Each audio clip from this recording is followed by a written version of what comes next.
Hello friends, అందరు ఎలా ఉన్నారు? అందరు బాగున్నారా? నేనైతే చాలా బాగున్నాను. మీరందరూ ఎలా ఉన్నారని కామెంట్ రూపంలో చెప్పండి. ఈరోజు మనం చికెన్ కర్రీ హోటల్ స్టైల్లో ఎలా చేద్దామో నేర్చుకుందాం రండి.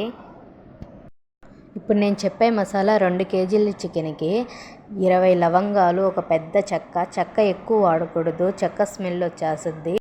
2 బిర్యానీ ఆకులు, 2 స్పూన్లు సోంపు, ఒక పెద్ద టెంకాయ ముక్కలుగా చేసి వేయాలి. 2 స్పూన్లు వాటర్ వేసుకొని గట్టిగా పేస్ట్ లాగా పట్టుకోవాలి.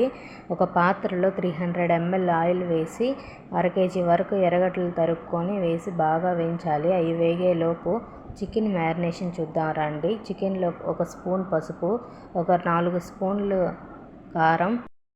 కారం, కొంచెం ఉప్పు, కొంచెం అల్లం పేస్ట్ వేయాలి. ఆ క్లిప్ మొత్తం మిస్ అయిపోయింది.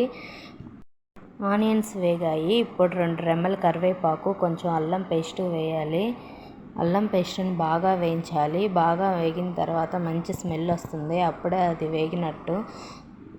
తిప్పుతూ ఉండాలి. అడుగంటిందంటే మాడిపోతుంది. ఆ మాడు వాసన వచ్చిందంటే కర్రీ బాగుండదు.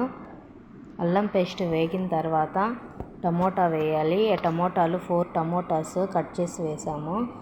4 టమోటాస్ మెత్తగా బాగా గుజ్జులాగా వేయించాలి. వేగిన తర్వాత 2 కేజీల చికెన్ మ్యారినేషన్ చేస్తున్నాం కదా, అది ఎత్తేసేసి దాంట్లో వేసి బాగా వేయించాలి. Chicken oil 2 కలిసిపోవాలి. 2 మినిట్స్ మూత పెట్టేసి తీసి అందులో కొంచెం కొత్తిమీర వేసి బాగా కలపాలి.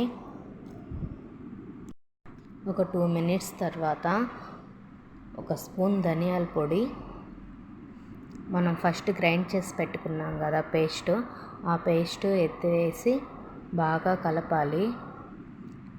దాంట్లో కొంచెం నీళ్లు పోసి చికెన్లో ఆ పేస్ట్ అంతా బాగా కలిసే వరకు బాగా కలపాలి. నేను వీడియో లాంగ్గా ఉందని చెప్పేసి ఫాస్ట్ మోడ్లో పెట్టాను. మీరు కానీ అలా ఫాస్ట్గా కలపొద్దు, చికెన్ అంతా స్మాష్ అయిపోద్ది. కొంచెం చిన్నగా కలుపుకోండి.